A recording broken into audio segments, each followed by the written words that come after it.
Hello and welcome to my reaction to the newest Rise of China episode by Epic History TV. This is Cultural Revolution. Yeah, it's been like a month since the last one. Last one was pretty great. It was covering the Korean War, some of the massive famine caused by the CCP. Yeah, it was really a crazy episode, I would say.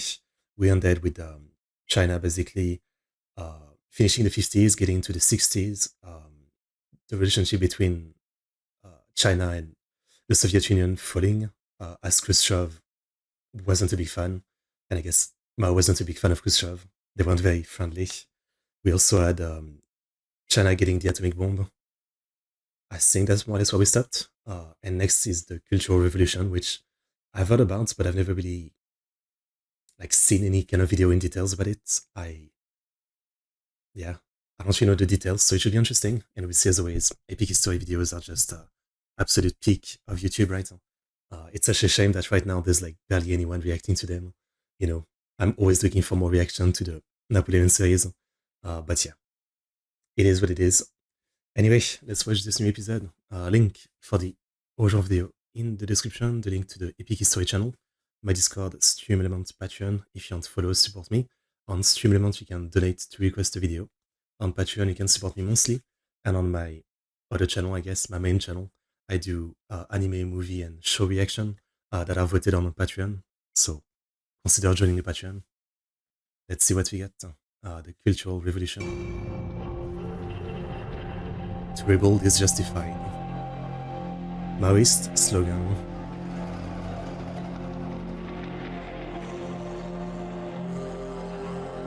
Interesting. The Little Red Book. The 1960s, and China is back as a major world power. A nuclear-armed communist state, charting its own course, with access to vast reserves of human and economic potential. It's insane how many people there are. Recent years have seen disastrous mistakes by China's leaders, with horrifying consequences for its people. Millions of this. The blunders of the Great Leap Forward mean Communist Party Chairman Mao Zedong has taken a back seat in running the country. But his presence still looms large. And he is already planning his return to frontline politics. It's insane because it's like, you know, just a little upsie, what was it, 30, 50 million people died from the stupid policies that he put on, right? I mean, it's just insane that he would still even be able to come back or something, but A new book helps to prepare the way. Quotations from Chairman Mao, published in 1964. The famous Little Red Book. okay. It contains 427 sayings that encapsulate the essence of Mao Zedong thought, and is small enough to be carried and studied by every woman and man in China. Interesting. More than 1 billion copies are printed in the next decade, second only to the Bible. Okay. That's crazy. Then in 1966, Mao makes a very public political intervention. Mao believes that the success of the Chinese Communist Revolution relies upon continuous momentum. He now feels support for that project is waning and plans a radical program of renewal. Warning of hidden enemies within the Chinese Communist Party, he calls for a new state of permanent cultural revolution. Revolution is no crime, to rebel is justified. But obviously, you know, rebel not against him, for example, right? I mean, if people aren't happy about him, they're in the wrong. They will be suppressed, killed, and turned in camps. But if it's to suppress against what he wants, then it is right. The youth must rise up, he says, and smash the four olds. Old thought, old culture, old habits, and old ideas. Mao can rely on a group of loyal attack dogs to support him in his new campaign. They include Defense Minister Lin Biao, who controls the military, and Mao's wife, former actress Jiang Qing, who controls much of the media. All right. Initially, students and youths respond to Mao's call with enthusiasm. They organize themselves into units known as Red Guards. Am I stupid, or is it like, did they just suppress the fact that Mao was mainly the reason for like all the policies that killed like 30 to 50 million people, which to me makes me assume that most people would know about it, right? So, like most people has lost a family member or friend to the insane famines and all that, right? So, or is it just that it wasn't actually that public? They just thought it's the government overall, and Mao did nothing wrong. Is that why they're still willing to support him? Donning red armbands and brandishing Mao's little red book.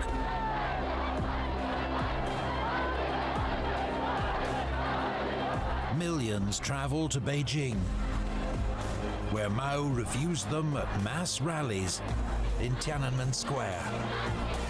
Tiananmen Square, that won't be important. The Red Guards will be Mao's enforcers. They quickly turn on their university lecturers and high school teachers, symbols of the old order, many of whom are beaten and humiliated. Where have we seen that before? Like, starting to just demonize, any of the people who are well educated, who study, who research. Where have we seen that 2 decades ago?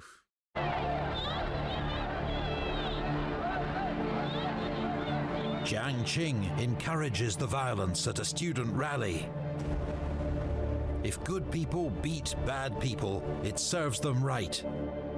If bad people beat good people, the good people win glory. Alright. Insane thing to say. Within weeks, the chaos spreads from campuses to society at large, and from Beijing to every city and province in China. Even Tibet. Mobs of Red Guards, often thousands strong, roam the streets, attacking anyone they deem bourgeois or reactionary. Millions of ordinary people are targeted on trumped-up charges, or simply for being literate or interested in traditional Chinese culture. I guess it makes sense when I think about it. I mean, if people even knew a little bit of like Mao was the reason there was so many deaths before, right? Well, just give them a new enemy, right? That's all you need. Just unite everybody against a new enemy, no matter what it is, no matter how stupid this seems to be, right? And as long as people have a common enemy, well, they forget about you being the greatest enemy, I guess. No one is safe. Victims are subjected to struggle sessions, in which they are publicly humiliated, tortured, and beaten, sometimes to death. Over just Friends and relatives of the accused are liking often his story. forced to lead the attacks. Millions of books, artworks, and monuments linked to pre-communist China are destroyed. On the 26th of December 1966, at his 73rd birthday party, Mao calls for all-round civil war. Why? Party officials are to be purged and replaced with revolutionary committees. So These will consist only disgusting. of supporters of the Cultural Revolution. In other words, those loyal only to Mao. Like at this point, the country has already been for like the last 100 years just non-stop madness, like every decade there's some mass casualty event, and um, it just doesn't stop. I mean, again, like this is just a decade after the Great Leap Forward and the massive amount of deaths. Like, I can understand the bullshit of like uniting the people against the common enemy again, even if it's kind of made up and stupid, so that Mao's regaining power. But then why like push this even further into another civil war or something? Like, how is this gonna help the country? That doesn't make sense. Like, you've already lost so many people over the last few decades. There's already been so many mess. Now you've regained power, you should stabilize things again, not just rile things up again. I don't know. The military is ordered to support the purge, leading to a much bloodier phase of the Cultural Revolution. In 1967 alone, an estimated 250,000 people are killed. Every and time. 750,000 left permanently disabled. Insane. Revolutionary torrent of the masses are washing away all the sludge and filth left over from the old society. Limbia. I don't understand the concept. I mean, actually, maybe I do. It's like, if you study history, if you study some of the old, like, way of thinking, you might be too smart. So literally, like, get rid of all that and then make everybody only follow and know Mao's way, which is totally maximized to indoctrinate people. So I guess, yeah, that's the problem he has with like the old, like with knowing history, with knowing the old way of thinking and things that happened. It would make people too smart. I guess that's it. That's probably it. Permanent revolution. In 1968, Mao launches a new campaign to cleanse the class ranks, spreading further terror. All sections of society, across all ages, are affected. A further 30 million are subjected to struggle sessions. These numbers are just... Mao's wife, Jiang Qing, a key leader of the Cultural Revolution, is now one of the most powerful and feared figures in China. The chaos reaches the very top of the party, as Mao settles scores with perceived rivals. Liu Shaoqi, China's head of state, is dragged to struggle sessions along with his family. Okay. They are publicly beaten by Red Guards and imprisoned. At the 1969 Party Congress, State Premier Zhou Enlai denounces Liu as a criminal traitor, enemy agent, and scab in the service of the imperialists, modern revisionists, and the nationalist reactionaries. A broken man, I don't know what to say. Liu dies in prison 7 months later.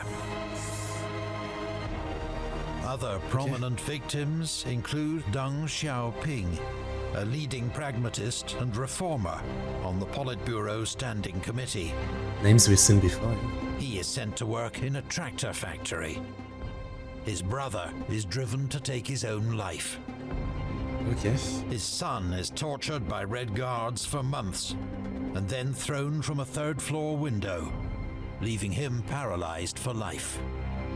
The Putin way, I see. Many other senior officials are purged. Among them, Xi Jinping, the father of future Chinese leader Xi Jinping. Yes. I know about that. Zhou Enlai survives as Premier of the People's Republic of China, though his adopted daughter, Sun Weixue, is arrested, tortured, and dies in prison. Why? Zhou expresses no public criticism and endorses the persecution of former colleagues. It is a strategy of political survival. I guess. His personal relationship with Mao is uneasy. Mao envies Zhou's popularity, but relies on him to run the government and mastermind China's foreign relations. What are you envious of? Like, seriously, you have literally killed millions and millions of your own people, and yet you're still popular enough that everybody buys your book. Like, what are you envious about? Seriously. I guess it just shows that this kind of people, like, this kind of insane people are just never satisfied, right? I mean, what are you envious about? There's no way Zhou Enlai was even as close to popular as Mao, right? And yet Mao was still jealous. Insane. I guess he's probably gonna kill his wife soon because his wife is popular too. However, Mao names loyalist Defense Minister Lin Biao, not Zhou, to be his successor when the time comes. In July 1968, Mao orders the Red Guards to end their attacks, which have served their purpose. But bloody suppressions and campaigns will continue for years. I'm sure, yeah. In the final reckoning, Mao's Cultural Revolution claims the lives of unknown thousands, perhaps millions. Again. It inflicts cruel and inhumane treatment on countless more, and destroys huge swathes of China's cultural heritage. The deep trauma, for victims and perpetrators, lasts to this day. Yeah. I'm sorry I'm getting so like angry usually when I watch history video, you know.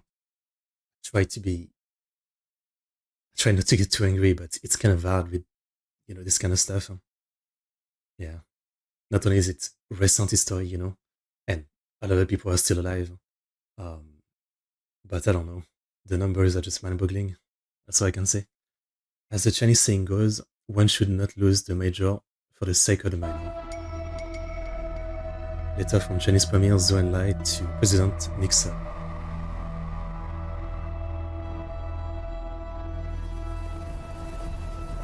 Ping-pong diplomacy. The excesses of the Cultural Revolution seem to give Mao a stranglehold on power. But there are now few within the leadership he trusts. Yeah. And few who trust him. I mean, who would trust him? You're clearly all expendable. Mao's relationship with Defense Minister Lin Biao begins to sour. Each suspects the other of plotting their downfall. Yeah. In 1971, Lin Biao decides he must flee China for his own safety. With his family, he boards a flight to the Soviet Union, only for the plane to crash in Mongolia, killing all on board. Well then. Lin's former allies within the People's Liberation Army are soon purged. Well, not the successor, I guess. With Lin out of the picture, Premier Zhou Enlai rises further in status and authority. Which means also he's not long for the world. Never a diplomat, Mao relies on Zhou to restore harmony at home and build bridges abroad. And in the early 70s, Zhou oversees a series of foreign policy successes that further enhance his prestige and popularity.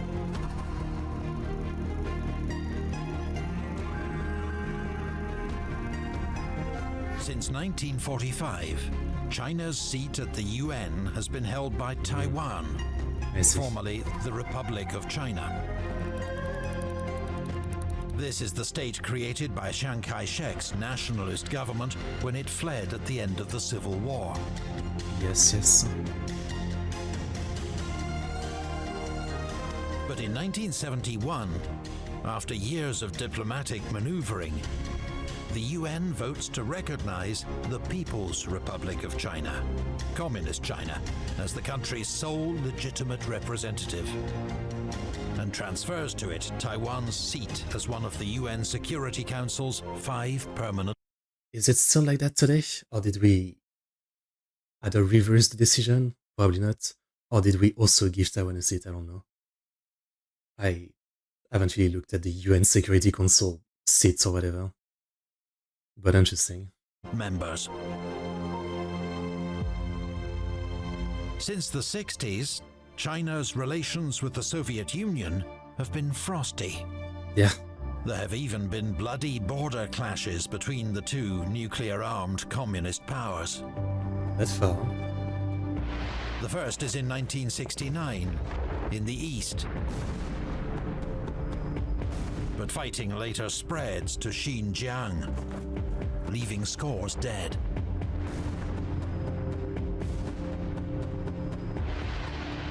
Zhou now seeks to thaw relations with the world's other superpower, the USA. Really? Rapprochement begins in 1971, when the US ping pong team is invited to tour China.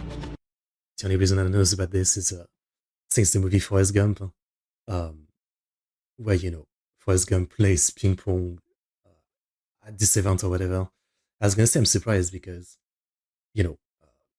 Mao is still there, and Mao started hating the way the Soviet Union was like, after Stalin's death, like getting less communist and getting closer to other countries.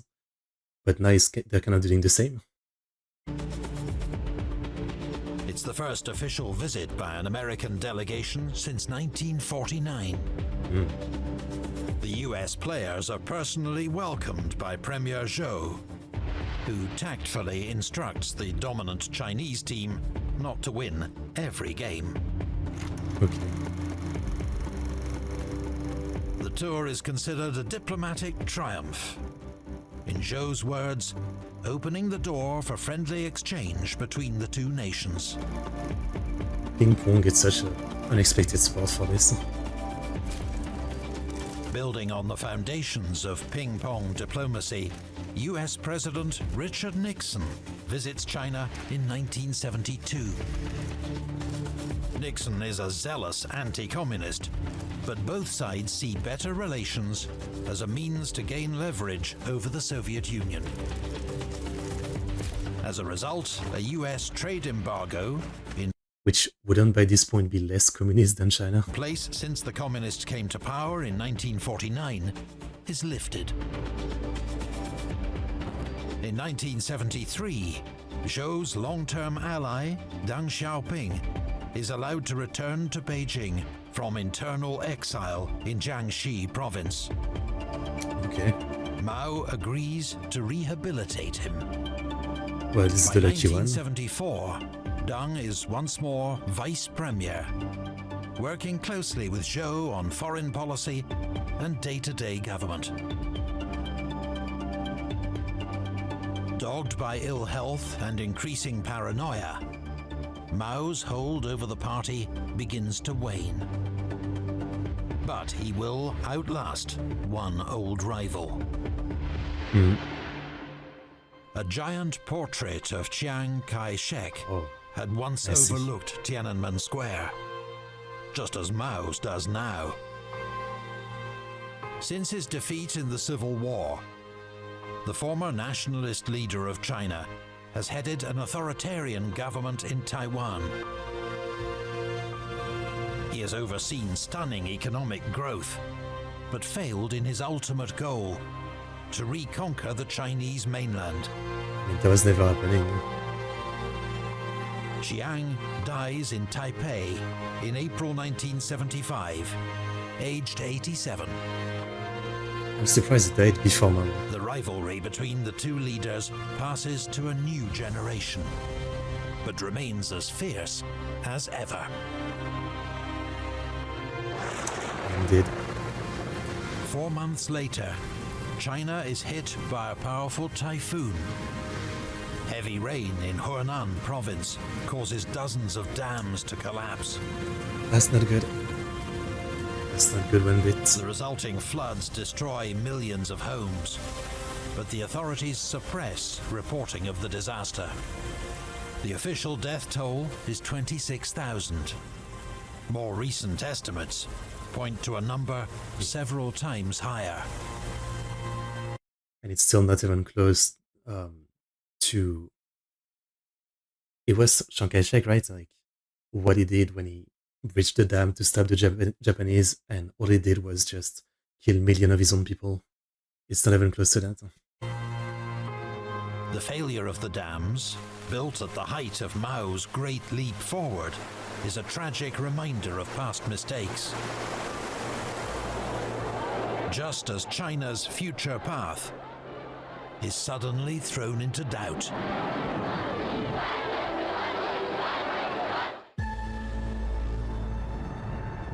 I was Chairman Mao's dog, whomever he told me to bite a bit. John King, 1980. The Gang of Four. By 1975, the Chinese Communist Party is divided between modernizers and loyalists. Leading the modernizers, Deng Xiaoping, Zhou Enlai, and others, who now openly point the finger at a gang of four for inciting the worst excesses of the Cultural Revolution. The gang, all Mao loyalists, is led by his wife, Jiang Qing, and includes Zhang Chenqiao, a political theorist, literary critic Yao Wenyuan, and labor activist Wang Hongwen. All but not hold Mao key himself. positions in the party or state apparatus. Through the Central Cultural Revolution Group, they largely control state media, from newspapers and radio to revolutionary opera and theatre.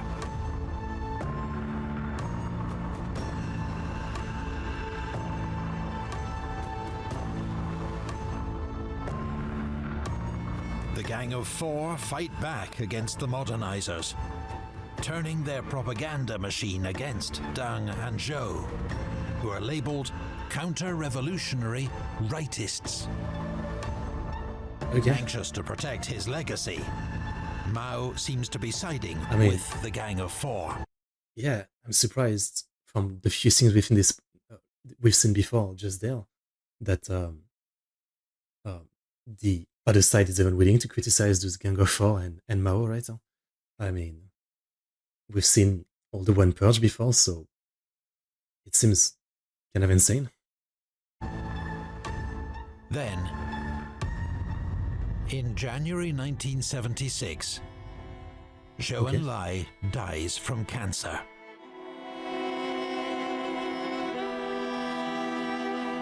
Zhou had received an early diagnosis, but Mao had personally intervened to delay potentially life-saving treatment.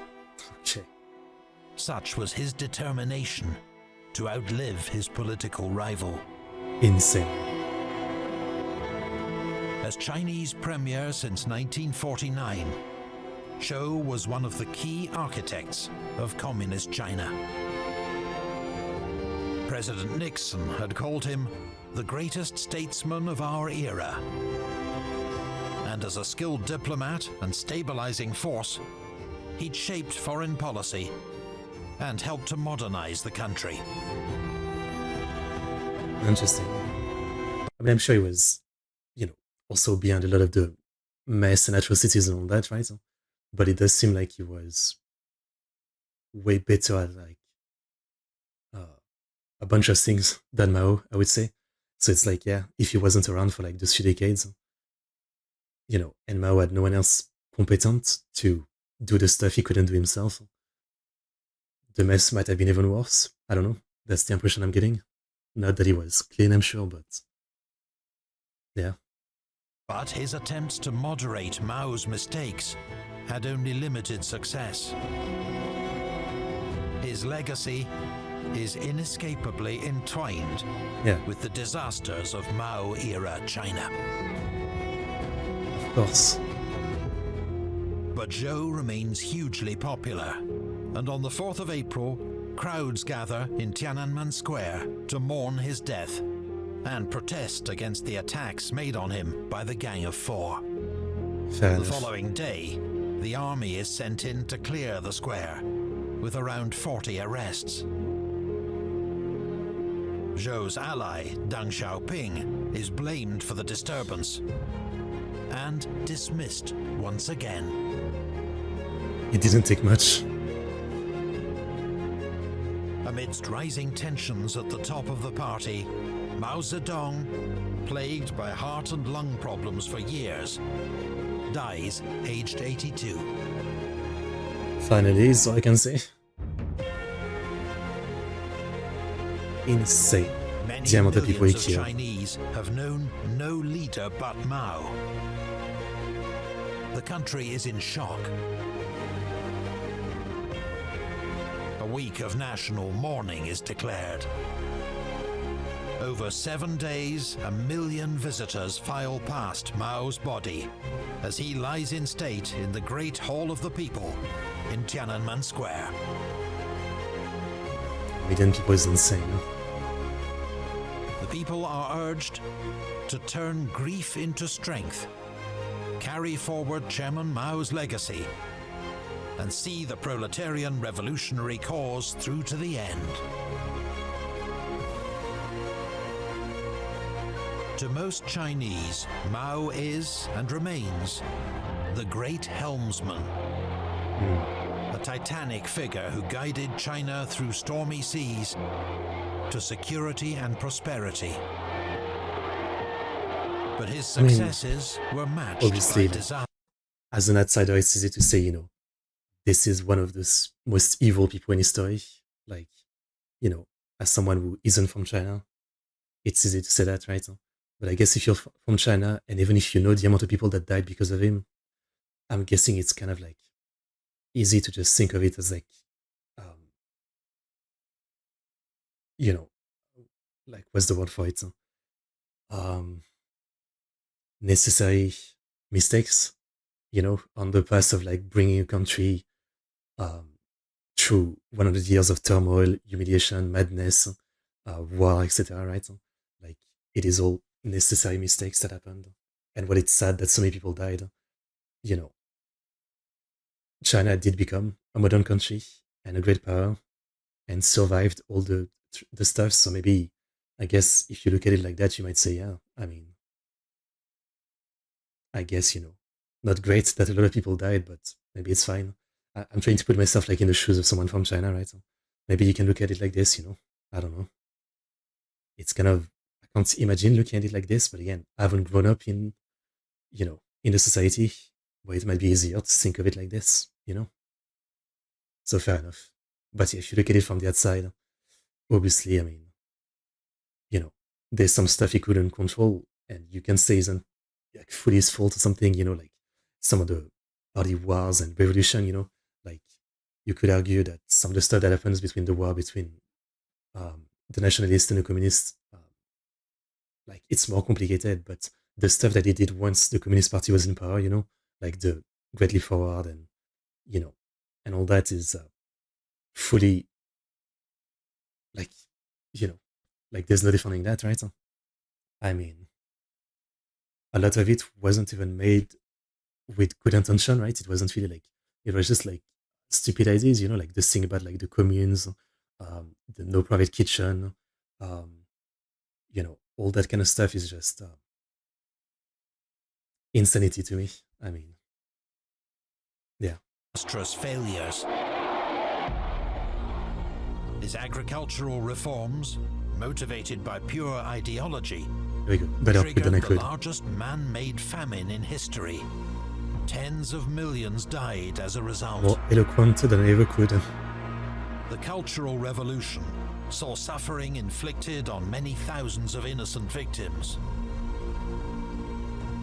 Mao's rule has left Chinese society highly regimented and riven with distrust. A place where any dissent is quickly and ruthlessly suppressed.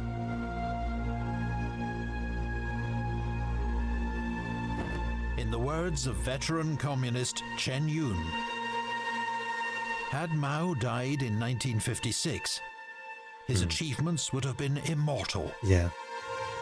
Had he died in 1966, he would still have been a great man, but flawed. But he died in 1976.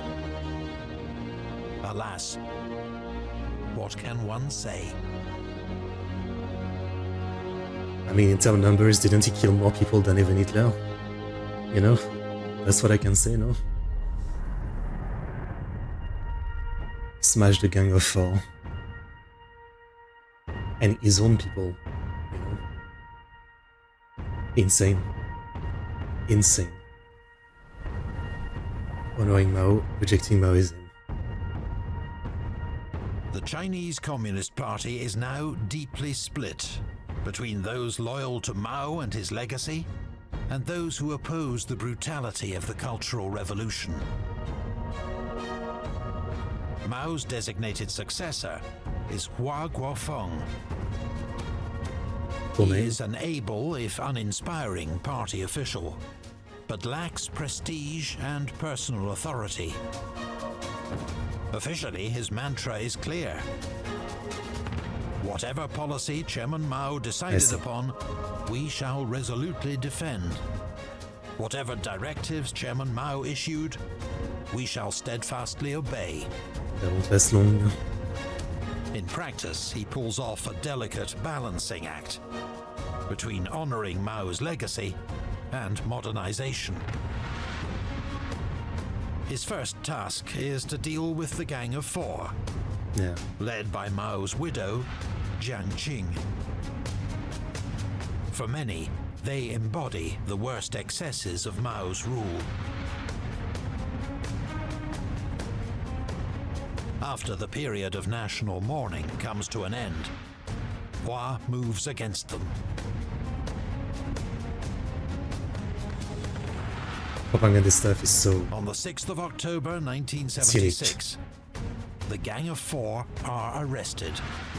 Just like that. They are accused of orchestrating the chaos and violence of the Cultural Revolution.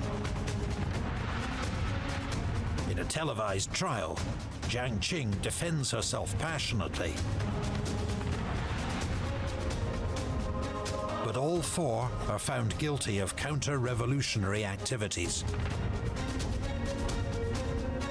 Jiang Qing and Zheng Chenxiao are sentenced to death. Their sentences are later commuted to life imprisonment. Okay. I was gonna say, like, not much of a balancing act when you're just about to execute his wife right after he died. But okay.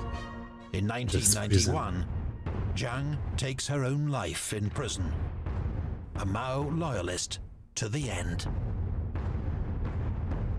With blame for past mistakes pinned on the Gang of Four, Mao's status as the great helmsman can remain unquestioned and inviolable. Insane. But it is clear that in communist China, a new era is beginning. I don't really know much of anything that happens after this. Emancipate the mind, seek truth from fact, unite as one and look forward. Deng Xiaoping.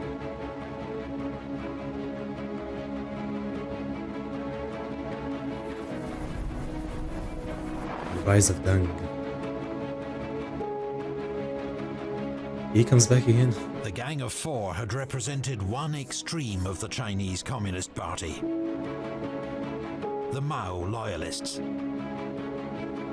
If one figure represents the opposite wing of the party, it's Deng Xiaoping. This guy has some luck to still be alive.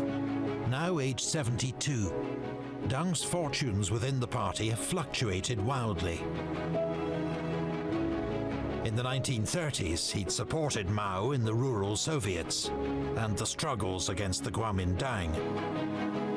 He'd become a willing enforcer of the brutal anti-rightist campaigns of the 1950s. An economic reformer in the 1960s. Then a sudden and dramatic fall from favor at the height of the Cultural Revolution. Deng is now seen as a natural leader, a talent too great for the party to ignore. In July 1977, Hua Guofeng rehabilitates Deng for a second time, appointing him vice chairman of the Communist Party. He really has some luck on his Now side. all the momentum is with the reformers. Deng is acutely aware that China is in a disastrous state, weakened by Mao's Great Leap Forward and the Cultural Revolution. The average income of a Chinese peasant, still 80% of the population, is just $40 a year. That's crazy. Because of the Cultural Revolution, crucial positions across the country are held by unqualified military officials and Mao loyalists. There's so much to fix. Universities have been shuttered for a decade. Thousands of educated people and party officials have been exiled to the countryside to perform menial labor. It's so stupid. Infrastructure and industry are in a state of neglect and disrepair. But that was the point, to make the people stupid. Deng believes the solution must be radical reform.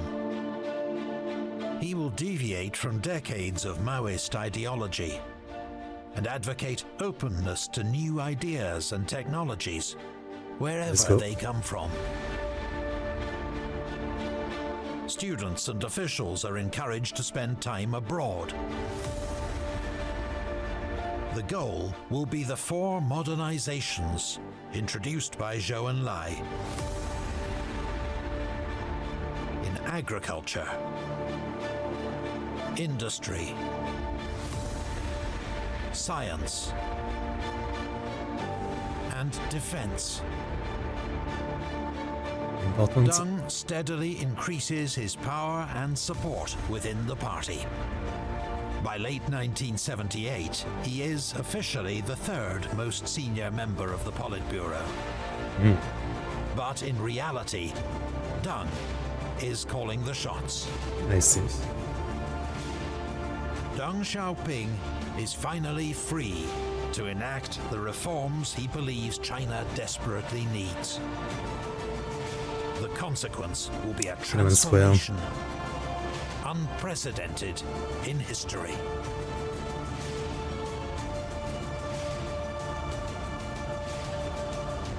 Are we getting more episode?